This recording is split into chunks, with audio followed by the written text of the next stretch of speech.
সম্মানিত দর্শক শ্রোতা, আপনারা দেখছেন ভয়েস অব আমিন চ্যানেলের পক্ষ থেকে আমি মোহাম্মদ আল আমিনের প্রতিবেদন শুরু করার পূর্বে সকলের প্রতি শান্তি, নিরাপত্তা ও সুস্থতা কামনা করছি।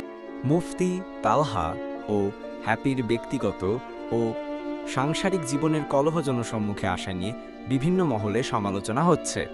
ইসলামে পরিবারকে শান্তির নীড় হিসেবে দেখা হয়, যেখানে স্বামী স্ত্রীর মধ্যে সমস্যা হলে তা ঘরোয়াভাবে সমাধানের কথা বলা হয়েছে।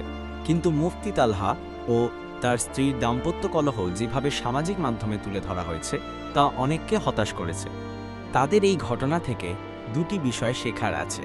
প্রথমত, ব্যক্তিগত জীবন জনসম্মুখে আনা উচিত নয়। বিশেষ করে যারা ইসলাম প্রচার করেন তাদের উচিত নিজেদের আচরণে ইসলামের মর্যাদা রক্ষা করা।